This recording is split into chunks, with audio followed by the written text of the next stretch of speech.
Hello दोस्तों, स्वागत है आपको ग्लोबल स्टडी में। आज के इस वीडियो में एडिटोरिया के जो सेशन है उसमें सभी जुलाई मंथ के करंट अफेयर को डिस्कस करेंगे, जो आपको वन लाइनर के सेशन में आपको दिखता होगा जैसा आपके देख रहे हैं। तो चलिए शुरू कर दें इस वीडियो को। और आप नए व्यूअर्स हैं तो इस चैनल को सब्सक्राइब कर लीजिए और अपनी फैमिली को आगे बढ़ाइए। तो चलिए पहला क्वेश्चन की तरफ से देखते हैं। हाल ही में उत्तराखंड केंद्र की नई शिक्षा नीति 2022 को प्री प्राइमरी स्तर पर लागू करने वाला देश का पहला राज्य बन गया है। ठीक है, उत्तराखंड जो है वो केंद्र की नई शिक्षा नीति आपको पता होगा 2020 वाला। ठीक है, तो उसको क्या किया है, देश का पहला राज्य बन गया है ये इस नीति को लागू करने वाला। अगला क्वेश्चन देखते हैं, आगे बढ़ते हैं। अगला है अर्न विद लर्न योजना। अर्न विद लर्न योजना, ठीक है, अर्न विद लर्न योजना। ठीक है, तो इसको किसने किया है, अर्न विद लर्न, इसको शुरू किया है त्रिपुरा सरकार ने। त्रिपुरा सरकार अर्न विद लर्न योजना शुरू किया है। आगे क्वेश्चन देखते हैं, इसका उद्देश्य क्या है। देखिए दोस्तों, कोविड-19 के दौरान स्कूल छोड़ चुके विद्यार्थी को स्कूल में वापस लाना। ठीक है, जो कोविड-19 के दौरान बहुत सारे स्कूल के विद्यार्थी जो थे वो अब स्कूल छोड़ चुके थे, उसको फिर से वापस स्कूल में पढ़ाई करने के लिए लाना, ये अर्न विद लर्न योजना का एक स्कीम है। अगला क्वेश्चन देखते हैं। भारतीय विमानपत्तनम प्राधिकरण द्वारा लद्दाख के लेह हवाई अड्डे को भारत का पहला कार्बन न्यूट्रल हवाई अड्डा के रूप में विकसित किया गया। ठीक है, देखिए फिर से इस क्वेश्चन को देखिए। भारतीय विमानपत्तन प्राधिकरण द्वारा लद्दाख के लेह हवाई अड्डे को भारत का पहला कार्बन न्यूट्रल हवाई अड्डा के रूप में विकसित किया जा रहा है। ठीक है, चलिए दोस्तों इस क्वेश्चन को एक बार देख लेते हैं। देखिए, भारतीय विमानपत्तन प्राधिकरण, ठीक है, ये इससे किससे संबंधित है, ये वायु एवं उड्डयन मंत्रालय। ठीक है, ये उड्डयन मंत्रालय जो है उड्डयन मंत्रालय से संबंधित है। आपको पता होगा कि उड्डयन मंत्रालय समय कौन है, तो ज्योतिरादित्य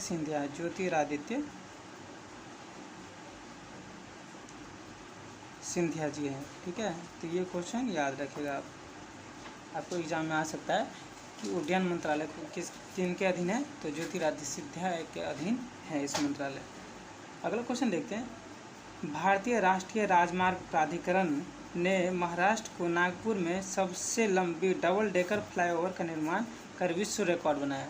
ठीक है, ये देखिए महाराष्ट्र में जो है भारतीय राष्ट्रीय मतलब NHAI, याद रखिएगा NHAI, ये भारतीय राष्ट्रीय राजमार्ग प्राधिकरण ने जो है वो महाराष्ट्र के नागपुर जिला है, उसमें सबसे लंबा डबल डेकर फ्लाईओवर का निर्माण करके विश्व का रिकॉर्ड बनाया। तो आप देखिए महाराष्ट्र का बात आता है तो महाराष्ट्र में आप यहाँ देख लीजिए कि महाराष्ट्र में GI टैग किसे मिला है, तो महाराष्ट्र में GI टैग मिला भी सफ़ेद प्याज को। ठीक है, सफ़ेद प्याज को जो है ये GI टैग मिला है। आपको पता होगा कि GI टैग कितने सालों के लिए दिया जाता है, तो ये 10 सालों के लिए दिया जाता है। आप ये चीज़ आपको ये भी पता होगा कि GI टैग जो है वो सबसे पहले किसे मिला था, तो दार्जिलिंग की जो चाय है, दार्जिलिंग के चाय को सबसे पहले भारत में GI टैग दिया गया है। तो इससे इतना क्वेश्चन आप GI टैग से आप याद रख सकते हैं। अगला क्वेश्चन देखते हैं, आगे बढ़िए। तो ये अगला क्वेश्चन है, भारत की इलेक्ट्रिक वाहन कंपनी ओला। ठीक है, आपको पता होगा ओला पे बहुत ज़्यादा चढ़े होंगे आप। तो ओला भारत की पहली स्वदेशी रूप से विकसित लिथियम आयन बैटरी का उत्पादन 2023 से शुरू करेगी। ठीक है, तो ये भारत की वाहन कंपनी ओला जो है वो भारत की पहली स्वदेशी रूप से विकसित लिथियम आयन बैटरी, आपको पता हो कि लिथियम आयन बैटरी जो है अभी तक मतलब मोबाइल फ़ोन में यूज़ किया जाता है। ये लिथियम पॉलीमर लिथियम बैटरी होते हैं। यहाँ पे जो है इलेक्ट्रिक वाहन में कौन से बैटरी यूज़ किया जाता है, तो ये लिथियम आयन बैटरी यूज़ किए जाते हैं। जैसे आप देखे होंगे कि इलेक्ट्रिक व्हीकल 3 व्हीलर व्हीकल आते हैं, और आपको ये भी पता होगा कि 3 व्हीलर व्हीकल का सबसे बड़ा मतलब जो है किस राज्य में उद्योग बनाया गया है, उसका इंडस्ट्री लगाया गया है। इसे ये चीज़ आप कमेंट में बता सकते हैं। हाल ही में लगाया गया है 3 व्हीलर व्हीकल का सबसे बड़ा इंडस्ट्री लगाया गया है, तो ये बताइए आप कमेंट में बताइए। ये कब से शुरू होगा, तो 2023 में शुरू होगा। कौन शुरू करेगा, तो ओला शुरू करेगा। ये क्वेश्चन याद रखिएगा। अगला चलिए आगे क्वेश्चन देखते हैं। 12 जुलाई 2022 को प्रधानमंत्री नरेंद्र मोदी ने झारखंड में बाबा बैद्यनाथ मंदिर को सीधी कनेक्टिविटी प्रदान करने के लिए, ठीक है, सीधी कनेक्टिविटी प्रदान करने के लिए कहाँ से जोड़ा है, तो देवघर हवाई अड्डे का उद्घाटन किया। देवघर में हवाई अड्डे का उद्घाटन किया। ठीक है, कौन, तो ये नरेंद्र मोदी जी। अब पता होगा देवघर में आपको वैद्यनाथ मंदिर के लिए देवघर प्रसिद्ध है। देवघर जो है झारखंड में जो वैद्यनाथ मंदिर के लिए प्रसिद्ध है। और आपको पता होगा कि ये जो वाराणसी है, वाराणसी में बाबा विश्वनाथ के मंदिर है, जो कि वो भी भगवान शिव से संबंधित है। तो इस दोनों को डायरेक्ट कनेक्टिविटी के लिए देवघर में क्या किया है, तो एक हवाई अड्डे का शुरुआत किया है, जहाँ से वाराणसी से उड़ान भरेगा। अगला क्वेश्चन देखते हैं।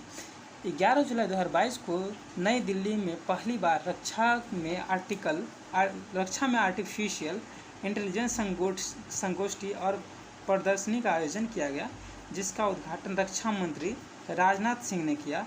इस दौरान रक्षा के क्षेत्र में सक्षम AI आधारित तकनीकों का प्रदर्शन किया गया। अब देखिए, सक्षम AI तकनीकों का प्रदर्शन कहाँ पे किया गया, तो नई दिल्ली में पहली बार रक्षा में आर्टिफिशियल इंटेलिजेंस संगोष्ठी और प्रदर्शन का आयोजन किया गया। इसमें क्या किया गया, तो राजनाथ सिंह ने भाग लिया और AI आधारित तकनीकों का प्रदर्शन किया गया। अब याद रहेगा। चलिए आगे बढ़ते हैं। 11 जुलाई को प्रधानमंत्री नरेंद्र मोदी ने नए संसद भवन के छत पर बने राष्ट्रीय प्रतीक का अनावरण किया। आपको पता होगा, ये फ़ोटो इस बीच में काफ़ी ज़्यादा वायरल हो रहा था, ठीक है, जिसमें 4 सिंह होते हैं और मतलब एक बहुत अच्छा मतलब वो एक सीन है जो आप देखे ही होंगे। इस क्वेश्चन को चलिए उसके माध्यम से आप समझ में आ जाएगा कि 11 जुलाई को प्रधानमंत्री नरेंद्र मोदी ने नए संसद भवन के छत पर बने राष्ट्रीय प्रतीक, आपको पता होगा कि मतलब अपना राष्ट्रीय प्रतीक क्या है, तो 4 सिंह और मतलब नीचे में जो है अशोका चक्र के दोनों ओर सिंह और मतलब वो बैल और सांड का चित्र है। बैल और घोड़े, हाथी, इसका चित्र मिलता है आपको। तो ये चीज़ देखे होंगे। तो इसी का राष्ट्रीय प्रतीक का अनावरण किया गया। और इस प्रतीक की ऊंचाई कितना है, तो ये पूछ सकता है। आप हाइट इसका याद रखिएगा, 6.5 मीटर इसका हाइट है। इसकी ऊंचाई कितना है, तो 6.5 मीटर है। और इसका वजन कितना है दोस्तों, तो 9500 kg है। आप याद रखिएगा, वजन याद रखिएगा और हाइट याद रखिएगा, ये दोनों पूछ सकता है। और ये किस चीज़ से बना है, तो ये कांसे से बना है। ये कांसे से बना हुआ निर्मित है। इसको ये भी याद रखिएगा। ये 3 क्वेश्चन यहाँ से निकलते हैं। एक तो ये इसका हाइट कितना है, तो 6.5 मीटर है। इसका वजन कितना है, तो 9500 kg है। और ये किस चीज़ से बना है, तो कांसे से बना है। अगले क्वेश्चन मतलब अगले आगामी एग्जाम में आपको ये तीनों क्वेश्चन बहुत ज़्यादा इंपॉर्टेंट होंगे इससे रिलेटेड। अगला क्वेश्चन देखते हैं। हाल ही में टाइम मैगजीन के द्वारा the world greatest places of 2022 में भारत के 2 स्थानों केरल तथा अहमदाबाद को शामिल किया गया है। देखिए, टाइम मैगजीन के द्वारा, आपको पता होगा द टाइम्स जो है हर बार मैगजीन निकलता है, तो इसमें क्या है, तो the world greatest places of 2022। ये देखिए, वर्ल्ड का जो ग्रेटेस्ट प्लेस है 2022 का, वो भारत में 2 स्थान को मिला है, ठीक है। एक केरल और दूसरा अहमदाबाद। अहमदाबाद को आपको पता होगा कि अहमदाबाद को जो है वो यूनेस्को के वर्ल्ड हेरिटेज में भारत का पहला शहर बना है अहमदाबाद। और दूसरा कौन बना है, तो जयपुर बना है। तो सांस्कृतिक शहर अहमदाबाद को बनाया गया है यूनेस्को वर्ल्ड हेरिटेज के साइट में। तो ये चीज़ भी याद रख सकते हैं। और देखिए, टाइम मैगजीन के अनुसार वर्ल्ड का greatest place of the year का पुरस्कार जो 2022 का है, उसको मतलब इस दोनों को मतलब रखा गया उसमें। अगला आगे बढ़ते हैं। और NTPC लिमिटेड ने तेलंगाना में भारत की सबसे बड़ी तैरती सौर ऊर्जा परियोजना, कौन सा परियोजना है, तो इसका नाम है Ramagundam floating solar PV project की शुरुआत की है। देखिए, रामागुंडम फ्लोटिंग सोलर PV, ठीक है। आप रामागुंडम याद रख सकते हैं, फ्लोटिंग मतलब वो फ्लोटिंग सौर ऊर्जा है, तो आप तो वो फ्लोटिंग तो वैसे ही याद रहेगा। बस आप ये याद रखें, रामागुंडम जो है NTPC लिमिटेड ने रामागुंडम जो सौर फ्लोटिंग परियोजना है उसका शुरुआत किया। इसका क्षमता कितना है, तो 100 मेगावाट है। इसका क्षमता कितना है, तो 100 मेगावाट है। किसका, तो रामागुंडम का। कौन शुरुआत किया, तो NTPC ने हरियाणा में इसको लगाया। और ये क्या है, तो सबसे बड़ी तैरती हुई सौर ऊर्जा परियोजना है, याद रखिएगा। आगे बढ़ते हैं। भारतीय सेना ने राजस्थान के जोधपुर में सुरक्षा मंथन 2022 का आयोजन। इस दौरान भारतीय सेना और सीमा सुरक्षा बल तथा तटरक्षक बल ने सीमा पर घुसपैठ तथा आतंकवादी खतरों से निपटने की रणनीति बनाई, ठीक है, याद रखिएगा। ये क्वेश्चन इजी है, उतना पूछने के लिए इम्पोर्टेंट नहीं है, फिर भी आप याद रख सकते हैं।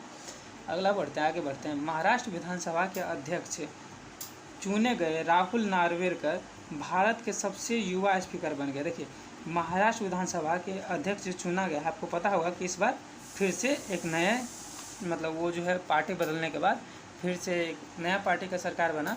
और उस पार्टी का मतलब तो उस पार्टी के मुख्यमंत्री कौन बने, तो शिंदे जी बने। इसके पूरे नाम क्या है? तो एकनाथ शिंदे हैं, ठीक है।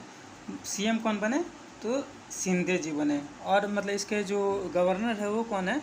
तो गवर्नर का नाम याद रखिएगा, भगत सिंह केसवरी है। भगत सिंह याद रखिएगा, भगत सिंह जो है इसके गवर्नर है। यहाँ के गवर्नर कौन है? तो भगत सिंह है। और शिंदे जी जो कौन है? वो सीएम है। अब आगे याद रखिए, महाराष्ट्र से आपको कुछ संबंधित तथ्य याद रहना चाहिए कि जीका वायरस का पहला मामला कहाँ आया? तो महाराष्ट्र में आया, ठीक है। महिलाओं के लिए मिशन वात्सल्य योजना शुरू करने वाला कौन है? तो महाराष्ट्र है, ठीक है। साइंस सिटी स्थापित किया और पुणे में राजीव गांधी के नाम पे रखा साइंस सिटी का नाम, वो कौन? तो यहीं पे महाराष्ट्र में हुआ, ठीक है। आगे याद रखिए कि मिशन कवच कुंडल, देखिए कवच कुंडल, मिशन कवच कुंडल जो है वो कहाँ पे लॉन्च हुआ? तो महाराष्ट्र में लॉन्च हुआ। महाराष्ट्र में कवच कुंडल मिशन लॉन्च किया गया। आगे याद रखिएगा महाराष्ट्र से संबंधित कि मतलब राइट टू पी, मतलब वहाँ पे महाराष्ट्र में आप गए होंगे तो वहाँ वो शौचालय व्यवस्था जो है बहुत जर्जर हालत में है, ठीक है। शौचालय का कोई अच्छा प्रबंध नहीं है बहुत जगह, ठीक है। वहाँ पे काफ़ी लेबर क्लास के लोग जो है निवास करते हैं वहाँ पे, जिससे क्या होता है सरकार को बहुत सारे समय में प्रॉब्लम आ जाती है। तो वहाँ पे राइट टू पी अभियान याद रखिएगा, राइट टू पी जो है वो महाराष्ट्र में शुरू किया गया है। शौचालय व्यवस्था को दुरुस्त करने के लिए यह अभियान शुरू किया गया है। या राइट टू पी अभियान कहाँ से संबंधित है? तो महाराष्ट्र से संबंधित है। आपको इससे पहले बता चुके हैं कि महाराष्ट्र में सफ़ेद प्याज को जीआई टैग मिला है, महाराष्ट्र के सफ़ेद प्याज को। आगे बढ़ते हैं इस क्वेश्चन के साथ। मुंबई में वैश्विक फिल्म पर्यटन सम्मेलन का उद्घाटन किया गया। इसका उद्देश्य भारत और अंतर्राष्ट्रीय फिल्मों के माध्यम से सामाजिक संदेश को बढ़ावा देना है। देखिए, मुंबई में वैश्विक फिल्म पर्यटन सम्मेलन का उद्घाटन किया गया। इसका उद्देश्य क्या है? तो भारत और अंतर्राष्ट्रीय फिल्मों के माध्यम से सामाजिक संदेश को बढ़ावा देना है, ठीक है। आपको पता होगा कि IIT बम्बई क्या है? तो इसमें ये स्टार्टअप्स के लिए एक यूरेका पहल शुरू किया है। ये IIT बॉम्बे कहाँ है? मुंबई में स्थित है। तो इसने क्या किया है? स्टार्टअप्स के लिए यूरेका पहल शुरू किया है, ठीक है। याद रखें, यूरेका पहल IIT बॉम्बे ने शुरू किया है, स्टार्टअप्स के लिए शुरू किया है। आगे बढ़ते हैं दोस्तों और देखते हैं, ये क्वेश्चन है कि प्रधानमंत्री नरेंद्र मोदी ने गुजरात के गांधीनगर में डिजिटल इंडिया सप्ताह 2022 का उद्घाटन किया। इस दौरान उन्हें डिजिटल इंडिया भाषणी लॉन्च की, जो स्थानीय भाषाओं में डिजिटल सेवा तक पहुंच बढ़ाएगा, ठीक है। देखिए, अब मोदी जी का संबंध कहाँ से है? तो मतलब गुजरात से है। और उसका संसदीय क्षेत्र कौन सा है? तो वाराणसी है। आपको याद होगा, बाबा विश्वनाथ की नगरी। इसने क्या किया? तो गुजरात के गांधीनगर में डिजिटल इंडिया सप्ताह 2022 का उद्घाटन किया, ठीक है। डिजिटल इंडिया सप्ताह 2022 का उद्घाटन किया और इस दौरान उन्होंने क्या किया? तो डिजिटल इंडिया भाषणी लॉन्च किया है, जो स्थानीय भाषाओं में डिजिटल सेवाओं को पहुंच को बढ़ाएगा, ठीक है। अगला क्वेश्चन देखते हैं, आगे देखते हैं। परीक्षा संगम पोर्टल CBSE द्वारा लॉन्च किया गया। अब CBSE द्वारा लॉन्च किया गया तो आपको पता होगा कि CBSE का जो अध्यक्ष है वो कौन है? तो छिब्बर जी बने हैं। इसका पूरा नाम क्या है? तो निधि छिब्बर है, याद रखेगा, निधि छिब्बर जी हैं, ठीक है। ये क्या है? तो ये CBSE के अध्यक्ष बनी है, पहली महिला अध्यक्ष बनी है, याद रखेगा। अब आगे देखिए क्वेश्चन क्या है। तो परीक्षा संगम पोर्टल CBSE द्वारा लॉन्च, उद्देश्य 2022 मतलब देखिए 10वीं 12वीं की बोर्ड परीक्षा तथा अन्य विवरणों को सुव्यवस्थित करना। इस पोर्टल के माध्यम से परीक्षा संबंधित सभी जानकारी जैसे पंजीकरण, क्षेत्रीय कार्यालय के साथ संचार सुविधा, परीक्षा सामग्री और सभी प्रकार के रिजल्ट आदि जानकारी छात्र की एक ही जगह प्राप्त कर सकेंगे। ये एक ऐसा पोर्टल है। कौन सा पोर्टल? तो संगम पोर्टल, ठीक है। CBSE ने संगम पोर्टल लॉन्च किया और इसका मतलब अध्यक्ष कौन है? तो निधि छिब्बर जी है। अब देखिए ये क्या करेगा? तो संगम पोर्टल के माध्यम से जो 10वीं और 12वीं का जो परीक्षा का रिजल्ट आता है, पंजीकरण होता है, फिर फॉर्म होता है, बहुत सारी चीज़ें आप देखे होंगे कि पढ़ाई के दौरान बहुत सारी चीज़ें जो है वो अलग अलग ऑफिस में जाके करना पड़ता है। तो अब क्या होगा? तो संगम पोर्टल के माध्यम से CBSE ने सारा चीज़ जो है वो एक ही पोर्टल पे जाके सब स्टूडेंट कर सकते हैं। जो अपना फीस जमा करना है, चाहे मतलब वो रिजल्ट देखना हो, चाहे पंजीकरण करना हो, चाहे उसको कोई कार्यालय से कोई काम हो, तो ये सब संगम पोर्टल के माध्यम से कर सकते हैं। अगला क्वेश्चन देखते हैं। विज्ञान एवं प्रौद्योगिकी मंत्री डॉक्टर जितेंद्र सिंह ने, देखिए विज्ञान एवं प्रौद्योगिकी मंत्री डॉक्टर जितेंद्र सिंह ने नई दिल्ली में भारत के पहले राष्ट्रपति डॉक्टर राजेंद्र प्रसाद के सम्मान में doctor Rajendra Prasad memorial award की शुरुआत की। ठीक है, अब विज्ञान एवं प्रौद्योगिकी मंत्री है जितेंद्र सिंह, इसने क्या किया, तो दिल्ली में डॉक्टर राजेंद्र प्रसाद के सम्मान में, ये प्रथम मतलब राष्ट्रपति थे, आपको पता होगा, और इसका संबंध कहाँ से था, बिहार के सिवान जिला से था। ठीक है, ये भी याद रखिएगा। और राजेंद्र प्रसाद के राजेंद्र प्रसाद मेमोरियल अवार्ड से शुरुआत की, और यह सम्मान लोक प्रशासन के उत्कृष्ट योगदान में दिया जाएगा। अब देखिए, राजेंद्र प्रसाद के नाम पे एक अवार्ड की शुरुआत किया है, जो किस क्षेत्र में दिया जाएगा, तो यह सम्मान लोक प्रशासन, ठीक है, लोक प्रशासन यानी कि पब्लिक एडमिनिस्ट्रेशन को उत्कृष्ट योगदान हेतु यह पुरस्कार दिया जाएगा। यानी कि इसका पब्लिक एडमिनिस्ट्रेशन के उत्कृष्ट मतलब उसमें योगदान जो भी देगा उसके लिए इसको doctor Rajendra Prasad memorial award दिया जाएगा। अगला क्वेश्चन देखते हैं, आगे बढ़ते हैं। अंतर्राष्ट्रीय मुद्रा कोष IMF, ठीक है, अंतर्राष्ट्रीय मुद्रा कोष IMF की पहली मुख्य अर्थशास्त्री गीता गोपीनाथ IMF की पूर्व मुख्य अर्थशास्त्री की दीवार पर प्रदर्शित होने वाली पहली महिला तथा दूसरी भारतीय बनी। इनसे पहले रघुराम राजन यह सम्मान प्राप्त हुआ था। इनसे पहले किसको यह सम्मान प्राप्त हुआ था, तो रघुराम राजन को प्राप्त हुआ था। और इसके बाद ये क्या है, गीता गोपीनाथ, ये दूसरा, ये महिला मतलब ये महिला पहला है और भारतीय दूसरा है जिसको ये सम्मान प्राप्त हुआ। कौन सा सम्मान, तो मुख्य अर्थशास्त्री की दीवार पर प्रदर्शित होने वाली महिलाओं वाला सम्मान। ठीक है, इसका जो IMF का मुख्य द्वार है उस पर अर्थशास्त्रियों का प्रदर्शन ये हुआ है। चलिए आगे बढ़ते हैं। और प्रधानमंत्री नरेंद्र मोदी ने नई शिक्षा नीति के बेहतर का क्रियान्वयन के लिए वाराणसी में अखिल भारतीय शिक्षा समागम का उद्घाटन किया। ठीक है, उन्होंने वहां अक्षय पात्र मिड डे मील की रसोई का भी उद्घाटन किया। देखिए, अक्षय पात्र मिड डे मील का रसोई का उद्घाटन किया, कहाँ पे, तो वाराणसी में किया। और इसमें क्या, तो अखिल भारतीय शिक्षा समागम का भी उद्घाटन किया। देखिए, एक ही साथ दो उद्घाटन हुए हैं, कहाँ पे, तो वाराणसी में। एक तो अखिल भारतीय शिक्षा समागम का और दूसरा का तो अक्षय पात्र मिड डे मील रसोई का उद्घाटन हुआ है। ठीक है, याद रखिएगा। अगला क्वेश्चन है, राज्य स्टार्टअप रैंकिंग 2021। देखिए, राज्य स्टार्टअप रैंकिंग 2021 वाणिज्यिक और उद्योग मंत्रालय द्वारा जारी किया गया इसको। इसमें क्या है, तो सर्वश्रेष्ठ प्रदर्शन कौन किया, तो गुजरात तथा कर्नाटक किया। और सबसे छोटे राज्य में सबसे अच्छा बेहतर प्रदर्शन कौन किया, तो मेघालय किया। छोटे राज्य में मेघालय सबसे अच्छा प्रदर्शन किया, जबकि बड़े राज्य में जो है गुजरात और कर्नाटक जो है वो सबसे अच्छा प्रदर्शन किया। याद रखिएगा। अगला क्वेश्चन देखते हैं। केंद्रीय गृह मंत्री अमित शाह ने श्रीनगर में स्वामी रामानुजाचार्य स्टैच्यू ऑफ पीस का अनावरण किया। ठीक है, देखिए, स्टैच्यू ऑफ पीस का अनावरण किया श्रीनगर में। ये जम्मू कश्मीर का जो है अब ये कैपिटल है, जहाँ पे स्वामी रामानुजाचार्य का एक स्टैच्यू बनाएगा जिसका नाम क्या रखा गया, स्टैच्यू ऑफ पीस रखा गया।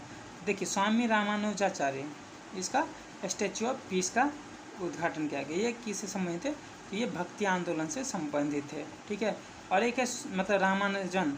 देखिए, एक स्वामी रामानुजाचार्य है और एक कौन है, तो रामानुजन है। तो ये दोनों में कंफ्यूज नहीं कीजिएगा। रामानुजन जी का जो संबंध है, तो रामानुजन जी का मैथमेटिक्स से संबंध है, मैथ से संबंध है, ये याद रखिएगा। जबकि रामानुजाचार्य जो थे वो भक्ति आंदोलन से संबंधित थे। चलिए आगे बढ़ते हैं। पर्यावरण, वन एवं जलवायु परिवर्तन मंत्रालय द्वारा 8 जुलाई को दिल्ली के तालकोटरा स्टेडियम में हरियाली महोत्सव 2022 का आयोजन किया गया। इसका उद्देश्य भावी पीढ़ियों के लिए पेड़ों को महत्व के बारे में जागरूकता बढ़ाना है। ठीक है, देखिए, पर्यावरण वन एवं जलवायु मंत्रालय, ठीक है, इसके द्वारा क्या किया गया, तो 8 जुलाई को दिल्ली के तालकोटरा स्टेडियम में हरियाली महोत्सव का आयोजन किया गया। इसका उद्देश्य क्या था दोस्तों, तो भावी पीढ़ियों के लिए पेड़ों के महत्व के बारे में जागरूकता को बढ़ाना इसका उद्देश्य था। अगला क्वेश्चन देखते हैं। 30 जून 2022 को नई दिल्ली के विज्ञान भवन में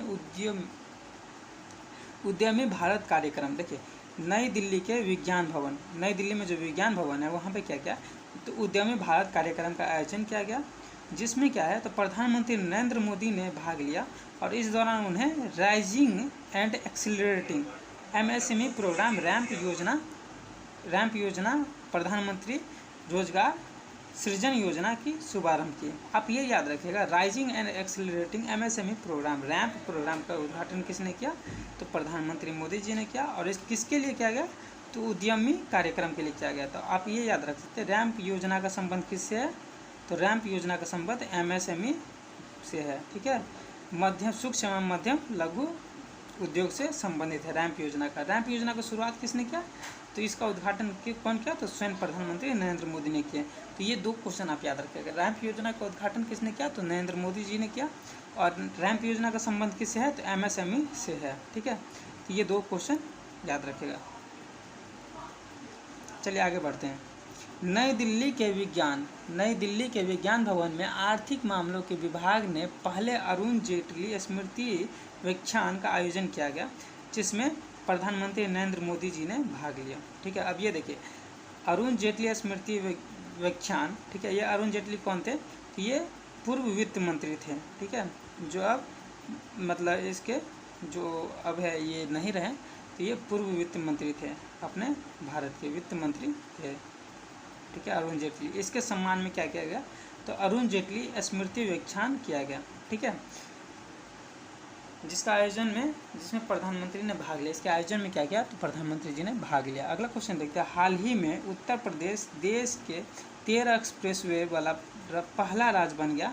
उत्तर प्रदेश भारत के एक्सप्रेसवे का सबसे बड़ा नेटवर्क है। देखिए, अब एक्सप्रेसवे का बात आता है तो उत्तर प्रदेश जो है वो 13 एक्सप्रेसवे के साथ जो है ये सबसे बड़का राज्य बन गया है, ठीक है। और मतलब इसमें जो है भारत में सबसे बड़ा एक्सप्रेसवे का जो जाल है, नेटवर्क है, वो कहाँ पे है? तो यूपी में ही है, याद रखिएगा।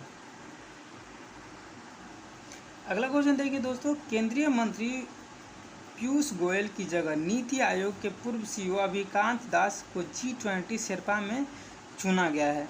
अब देखिए, पीयूष गोयल का बात आता है तो पीयूष गोयल के कौन कौन से मंत्रालय दोस्तों? तो पीयूष गोयल का अभी आपको पता होगा कि राम विलास पासवान जी के निधन के बाद इसको उपभोक्ता मंत्रालय भी इसी के पास है, और इसके साथ क्या है? तो वाणिज्यिक मंत्रालय भी इसी के साथ पास में है। इससे पहले पीयूष गोयल के पास में कौन कौन से मंत्रालय थे? तो रेलवे मंत्रालय थे, ठीक है, और एक बार पीयूष गोयल के पास में वित्त मंत्रालय भी आए थे, ठीक है। तो याद रखिएगा, अभी फिलहाल में उपभोक्ता मंत्रालय और वाणिज्यिक मंत्रालय इसके पास में है, तो याद रखिएगा। अगला क्वेश्चन आगे बढ़ते हैं कि स्वच्छ सागर सुरक्षित सागर अभियान केंद्र सरकार द्वारा पृथ्वी विज्ञान मंत्रालय, पर्यावरण मंत्रालय तथा तटरक्षक के सहयोग से कहाँ शुरू हुआ? तो 3 जुलाई से 17 सितंबर 2022 तक 75 दिनों के लिए 75 समुद्री तटों पर सफाई अभियान चलाया गया। देखिए, ये बहुत ज़रूरी है, समुद्री तटों का सफाई करना बहुत ज़रूरी है। तो किसके माध्यम से सफाई करेगा आप? तो ये स्वच्छ सागर सुरक्षित सागर अभियान, ठीक है। समुद्री तटों को सफाई करने के लिए स्वच्छ सागर सुरक्षित सागर अभियान की शुरुआत किया गया, जिसमें 3 जुलाई से लेकर के 17 सितंबर 2022 तक 75 दिनों के लिए 75 समुद्री तट पर सफाई अभियान चलाया जाएगा, ठीक है। बहुत अच्छा अभियान है।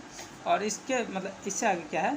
तो इसके स्वैच्छिक पंजीकरण के लिए इको मित्र ऐप भी लॉन्च किया गया है। यदि आप भी इसमें पंजीकरण करवाना चाहते हैं तो आप इस इको मित्रम ऐप से अपना पंजीकरण करवा सकते हैं, जो अपना स्वेच्छा के अनुकूल होगा, ठीक है। आगे देखते हैं। महाराष्ट्र सरकार ने औरंगाबाद शहर का नाम बदल के क्या रखा है?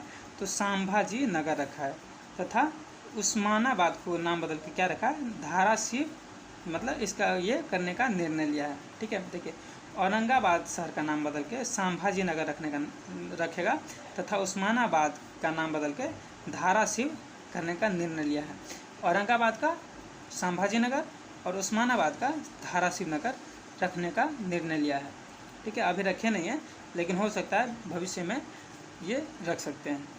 अगला क्वेश्चन देखते हैं। 10 जुलाई 2022 को गुजरात के सूरत में प्राकृतिक खेती का सम्मेलन आयोजन किया गया, जिसमें प्रधानमंत्री नरेंद्र मोदी ने संबोधित किया, ठीक है। देखिए, प्रधानमंत्री नरेंद्र मोदी ने संबोधित किया क्या? तो गुजरात के सूरत में प्राकृतिक खेती सम्मेलन का आयोजन किया, जिसमें प्रधानमंत्री नरेंद्र मोदी ने संबोधित किया, ये याद रखिएगा। अगला क्वेश्चन देखते हैं। हाल ही में राष्ट्रीय स्मारक प्राधिकरण बाबा साहब भीमराव अंबेडकर, इन्हें क्या बोला जाता था? इसमें ये कानून मंत्री भी थे जब आज़ाद हुआ, ठीक है। मतलब आपको पता होगा ये 1947 के आसपास, ठीक है, 1947 से 50 तक, ये 52 तक, जब तक लोकसभा का चुनाव नहीं होने नई लोकसभा का, तो उस समय तक ये क्या थे? तो कानून मंत्री रहे, और इसे संविधान निर्माता का पिता भी कहा जाता है, और संविधान निर्माता भी इसे कहा जाता है। तो आगे देखिए इसमें कि मतलब बाबा भीमराव अम्बेडकर से जुड़े स्थलों गुजरात के संकल्प भूमि, बरगद पेड़ परिसर तथा महाराष्ट्र के प्रतापराव भोसले हाई स्कूल सतारा को राष्ट्रीय महत्व का स्मारक घोषित करने की सिफारिश की है। ठीक है, हाल ही में देखिए, हाल ही में राष्ट्रीय स्मारक प्राधिकरण, ठीक है, राष्ट्रीय स्मारक प्राधिकरण का जो एक बोर्ड है उसने क्या किया, तो बाबा भीमराव अम्बेडकर से जुड़े जितने भी स्थल हैं उसमें क्या क्या है, तो गुजरात के संकल्प भूमि बरगद पेड़, ठीक है, परिसर, जो गुजरात का संकल्प भूमि परिसर पेड़ है बरगद का, तो वो दूसरा क्या है, तो महाराष्ट्र के प्रतापराव भोसले हाई स्कूल सतारा, और इस दोनों को क्या किया है, तो राष्ट्रीय महत्व स्मारक घोषित करने की सिफारिश की है। आगे बढ़ते हैं।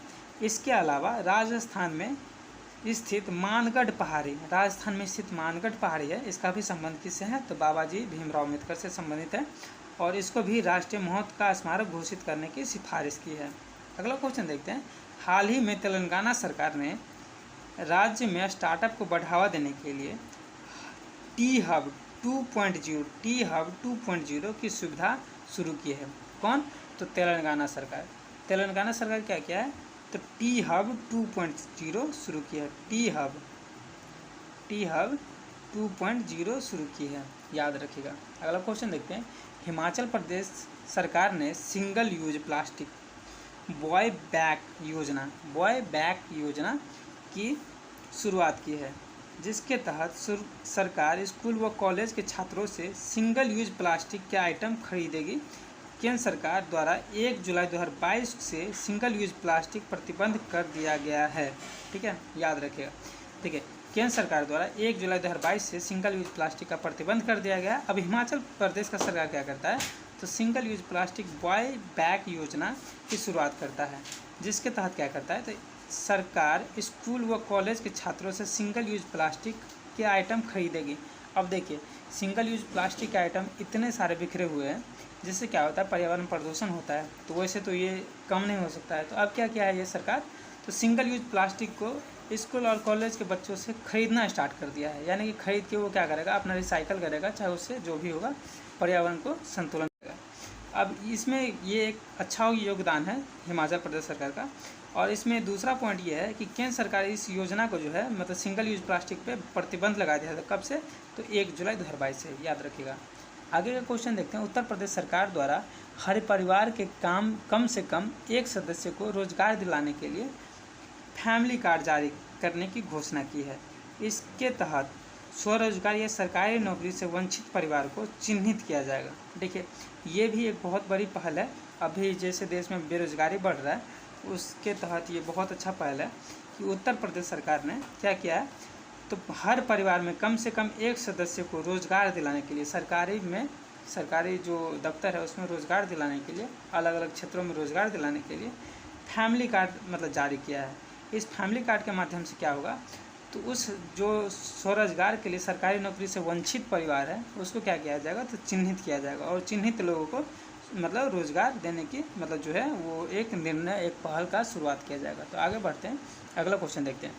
हाल ही में उद्योग और आंतरिक व्यापार संवर्धन विभाग DPIIT द्वारा जारी ईज ऑफ डूइंग बिजनेस सूचकांक में आंध्र प्रदेश, गुजरात, तेलंगाना शीर्ष 3 राज्य हैं। ठीक है, देखिए, उद्योग और आंतरिक परिवार संवर्धन विभाग DPIIT, ठीक है, DPIIT द्वारा ये रिपोर्ट जारी किया गया ईज ऑफ डूइंग बिजनेस सूचकांक का। तो इसमें क्या है, तो आंध्र प्रदेश, गुजरात और तेलंगाना ये शीर्ष 3 राज्य है। आपको पता होना चाहिए कि आंध्र प्रदेश जो है, आंध्र प्रदेश का मतलब वो राजधानी कहाँ है, तो अमरावती है। गुजरात का राजधानी कहाँ है, तो गुजरात का गांधीनगर है। और तेलंगाना का है, तो तेलंगाना का हैदराबाद है। अब देखिए, ये गुजरात में अहमदाबाद को क्या मिला है, तो गुजरात में अहमदाबाद को यूनेस्को के सांस्कृतिक शहर के रूप में इसको चिन्हित किया गया है। और आंध्र प्रदेश का मुख्यमंत्री कौन है, इसके मुख्यमंत्री कौन है दोस्तों, तो जगनमोहन रेड्डी। देखिए, जगमोहन रेड्डी किसके मुख्यमंत्री है, तो आंध्र प्रदेश के CM है। इसके राज्यपाल का बात करिएगा तो विश्वभूषण हरिचंद इसके राज्यपाल है। अब चलिए गुजरात के बारे में बात, लेकिन गुजरात से पहले दोस्तों आपको ये चीज़ याद रहना चाहिए कि राष्ट्रीय महोत्सव जो है वो कहाँ मनाएगा, तो राष्ट्रीय महोत्सव आंध्र प्रदेश में मनाया गया। अब गुजरात के बारे में देखिए तो गुजरात का मुख्यमंत्री कौन है? भूपेश पटेल सीएम है यहाँ के। भूपेश पटेल जो है यहाँ के सीएम है। भूपेश पटेल याद रखिएगा, भूपेश पटेल, भूपेंद्र पटेल जो है यहाँ के सीएम है। कहाँ के? तो गुजरात के सीएम है। और यहाँ के गवर्नर कौन है? श्री आचार्य देवव्रत यहाँ के गवर्नर है। अब याद रखिए दोस्तों, माधवपुर मेला गुजरात का बहुत फेमस, मतलब वो इस बीच में जब से मोदी जी ने मन की बात में माधवपुर मेला का जिक्र किया है तब से ये बहुत ज़्यादा इंपॉर्टेंट हो गया। और हो सकता है कि आगामी परीक्षा में आपको पूछ दे कि माधवपुर मेला का संबंध किससे है, चाहे माधवपुर मेला का आयोजन किस लिए किया जाता है। तो माधवपुर मेला जो है वो, माधवपुर मेला का संबंध कहाँ से? तो गुजरात से। और माधवपुर मेला भगवान कृष्ण के विवाह के उपलक्ष्य में मनाया जाता है। भगवान कृष्ण और रुक्मिणी के विवाह के उपलक्ष्य में माधवपुर मेला मनाया जाता है। तो ये क्वेश्चन ज़्यादा इंपॉर्टेंट है। इसके साथ याद रखिएगा, portable solar roof top system का उद्घाटन गुजरात में किया गया। लिथियम आयन बैटरी का प्लांट कहाँ खोला गया? तो गुजरात में खोला गया। ये दोनों क्वेश्चन आपको गुजरात से रिलेटेड याद रहना चाहिए। अब तेलंगाना है, ठीक है। ईज ऑफ डूइंग बिजनेस में ये 3 शीर्ष पे है, तो इस तीनों के बारे में तो जानना जरूरी है दोस्तों, ठीक है। तो अब तेलंगाना के बारे में जानते हैं। तेलंगाना का जो है वो मुख्यमंत्री कौन है? तो के चंद्रशेखर राव यहाँ के कौन है? तो मुख्यमंत्री के चंद्रशेखर राव। के चंद्रशेखर राव क्या है? तो यहाँ के सीएम है। कहाँ के? तो तेलंगाना के सीएम है, याद रखेगा। और यहाँ के जो है आपको गवर्नर कौन है? तो डॉक्टर तमिलिसाई सुंदरराजन, ठीक है। डॉक्टर तमिलिसाई सुंदरराजन कहाँ है? ये गवर्नर है यहाँ के। और देखिए दोस्तों, यहाँ पे महोत्सव कौन सा मनाया जाता है? एक बहुत फेमस महोत्सव है यहाँ पे जो तेलंगाना में इसी बार मनाया गया। हो सकता है आपको आगामी परीक्षा में पूछ दे, तो याद रखिएगा बोनालू त्यौहार मनाया जाता है यहाँ पे। कहाँ पे? तो तेलंगाना में। बोनालू महोत्सव कहाँ मनाया जाता है? तो तेलंगाना में मनाया जाता है। और दूसरा क्वेश्चन, एक और क्वेश्चन याद रखिए कि फसल विविधीकरण पैटर्न को सूचकांक के रूप में दर्ज करने वाला ये पहला राज्य बना है भारत में। तो जब भारत में पहला राज्य बन जाए तो ये ज़्यादा इंपॉर्टेंट हो जाता है किसी भी एग्ज़ाम के लिए। तो फसल विविधीकरण में तेलंगाना जो है भारत का पहला राज्य बना है, तो इसको भी याद रखिएगा। चलिए दोस्तों, इसी के साथ समाप्त करते हैं और आगे की वीडियो में आपको जून का करंट अफेयर मिलेगा। तो तब तक इंतजार कीजिए, बहुत जल्दी आपको अपलोड कर दिया जाएगा।